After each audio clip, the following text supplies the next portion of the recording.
आज की वीडियो का थंबनेल को देखकर मुझे पायरेट्स ऑफ कैरिबियन की याद आ गई। तो गाइस अगर मैं मिथिकल क्रिएचर्स के बारे में बात करूं तो एक ही नाम आता है, कथुलू।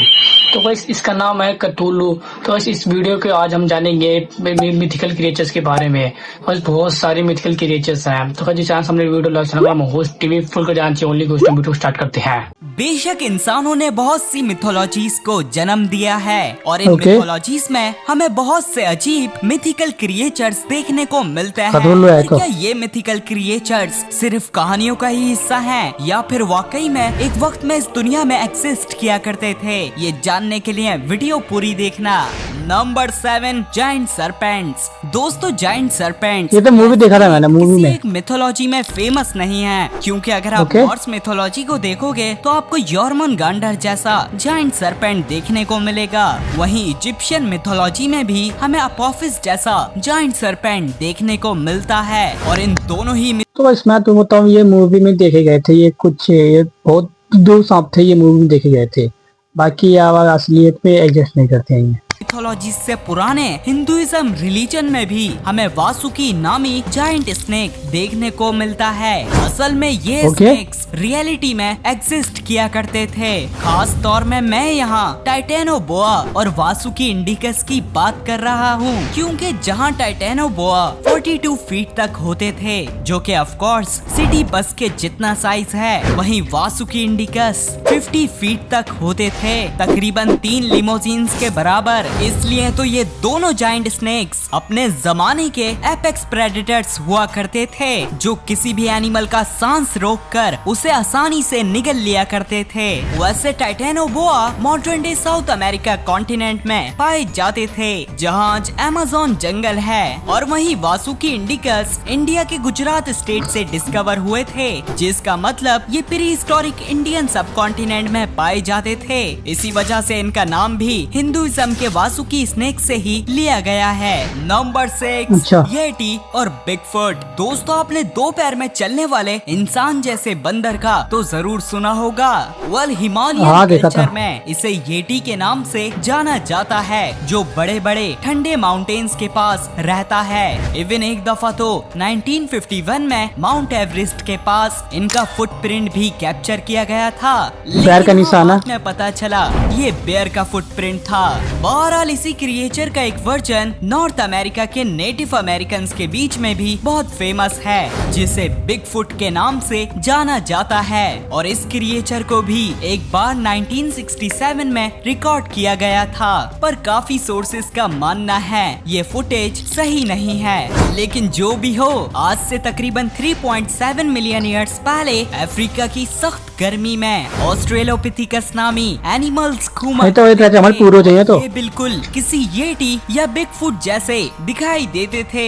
वैसे ये एनिमल्स कोई और नहीं बल्कि हम इंसानों की ही एक अर्ली फॉर्म थी, क्योंकि हम इंसान ऑस्ट्रेलोपिथिकस की ही एक नस्ल से इवॉल्व हुए थे। ऑस्ट्रेलोपिथिकस के दिमाग का साइज मॉडर्न डे ह्यूमंस से 3 गुना छोटा होता था, इसलिए ना इनमें बोलने की एबिलिटी थी और ना ही टूल्स बनाने की एबिलिटी। Number 5, unicorn. दोस्तों यूनिकॉर्न जैसे क्रिएचर का सबसे पहला एविडेंस कहीं और से नहीं बल्कि पाकिस्तान और इंडिया की फेमस इंडस वैली सिविलाइजेशन की सील्स से मिलता है। और काफी लोग मानते हैं ये बस एक मिथोलॉजिकल क्रिएचर हैं, लेकिन दोस्तों इनके जैसा एक एनिमल इस दुनिया में जरूर आया था, क्योंकि आज से 40,000 साल पहले आइस एज के ठंडे तरीन दौर में इलास्मोथेरियम नामी जायंट हॉर्न वाले राइनोस इस दुनिया में घूमा करते थे। और आपकी इंफॉर्मेशन के लिए राइनोसेरस के क्लोजेस्ट रिलेटिव्स हॉर्स ही होते हैं। और अगर इलास्मोथेरियम के हॉर्न के साइज को कंपेयर किया जाए तो ये एक इंसान के बराबर होता था, और यही वजह है कि इनके पास इस दुनिया का लार्जेस्ट हॉर्न्ड एनिमल होने का रिकॉर्ड है। बहरहाल क्लाइमेट चेंज और मॉडर्न ह्यूमंस के आने की वजह से ये इस दुनिया से एक्सटिंक्ट हो गए थे। नंबर 4, कथुलू। दोस्तों कथुलू यार एक मॉडर्न मिथोलॉजिकल क्रिएचर है, जिसे दी कॉल ऑफ कथुलू नामी फिक्शनल शॉर्ट स्टोरी में पहली बार 1928 में इंट्रोड्यूस किया गया था। इसमें कथुलू को खौफनाक सा दिखने वाला एक ऑक्टोपस जैसा जायंट मॉन्स्टर बताया गया है, और ये अजीब क्रिएचर समंदर की गहराइयों में रहना पसंद करता है। और अगर आप क्रेटेशियस पीरियड यानी डायनासोर्स के जमाने में जाओगे तो आपको वाकई में क्थुलू जैसे दिखने वाले खौफनाक जायंट सेफलोपॉड्स जरूर समंदर की गहराइयों में देखने को मिलते। ऑक्टोपस कहते हैं इसका सबसे बड़ी टोलू। मिसाल टूसोटूथस है। ये एनिमल्स 40 फीट तक लंबे हुआ करते थे और अगर ये साइज कंपेयर किया जाए तो 2 जिराफ के जितना है। इसी वजह से टूसोटूथस आराम से मोसासॉर्स का भी शिकार किया करते थे। वेल माना जाता है ये 66 मिलियन ईयर्स पहले होने वाले एस्ट्रॉइड के इम्पैक्ट से एक्सटिंक्ट हो गए थे। Number 3 dragons. ड्रैगन्स को तो आपने ड्रैगन्स का तो नहीं पता इतना। सीरीज वगैरह में देखा होगा। ओके, मूवी देखा था हमने। कल्चर्स में बिना विंग्स के डिपिक्ट किया जाता है और वहीं वेस्टर्न कल्चर्स में इन्हें विंग्स के साथ दिखाया जाता है। वेल माना जाता है ड्रैगन्स का कॉन्सेप्ट डायनासोर्स से आया है क्योंकि पुराने जमाने में भी लोगों को डायनासोर्स के फॉसिल्स मिला करते थे और ये उन फॉसिल्स को देखकर लोगों ने ड्रैगन्स जैसे मिथिकल क्रिएचर्स को इमेजिन कर लिया। लेकिन हाँ, 66 मिलियन ईयर्स पहले ड्रैगन्स को इमेजिन करने की जरूरत नहीं थी क्योंकि उस दौरान क्वेटल्सकोआटल्स नामी इस दुनिया में इवॉल्व होने वाला सबसे बड़ा उड़ने वाला क्रिएचर किसी ड्रैगन से ये तो था ही। दिखाई देता था और कंपैरिजन के लिए सिर्फ इनकी चोंच का ही साइज 2 इंसानों के जितना था।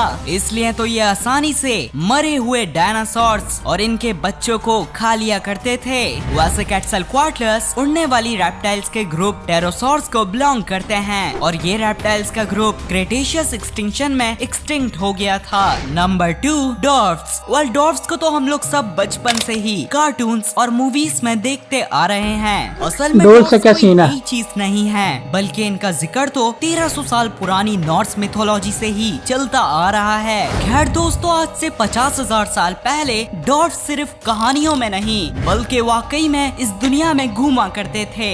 यहाँ मैं बात कर रहा हूँ इंसानों की सबसे छोटी नस्ल होमो फ्लोरिसिएंसिस की।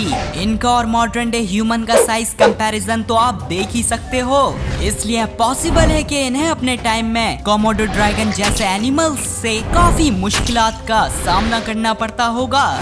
अरे तो वो अचानक से खा सकता है इसे। पहले फेमस होमो इरेक्टस इंडोनेशिया के फ्लोर्स आइलैंड में आए थे तो ये आइलैंड डॉर्फिज्म नामी फिनोमिनन की वजह से छोटे होकर होमो फ्लोरिसिएंसिस में इवॉल्व हो गए थे।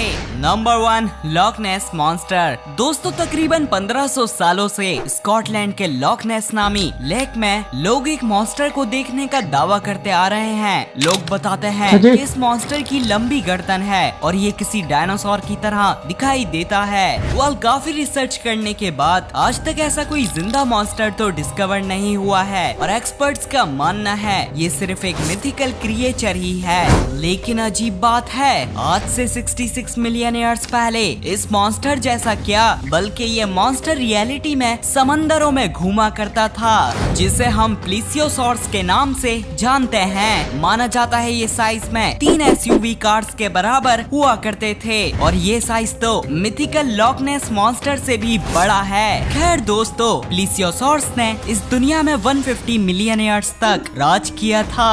बाद में क्रेटेशियस एक्सटिंक्शन में इनकी पूरी तरह से नस्ल खत्म हो गई थी। अब सवाल ये उठता है कि अगर प्लीसियोसॉर्स इतने पुराने जमाने में एक्सटिंक्ट हो गए तो लॉक नेस में लोग इन्हें 1500 सालों से कैसे देखते आ रहे हैं। मेरा ये मानना है कि शायद किसी को प्लीसियोसॉर का फॉसिल मिल गया होगा और उसी से उस ऐसे तो सकता है मॉन्स्टर की कहानियों को जन्म दिया होगा। वीडियो अच्छी लगी तो लाइक एंड सब्सक्राइब। कुछ मिलते हैं कल नेक्स्ट वीडियो में।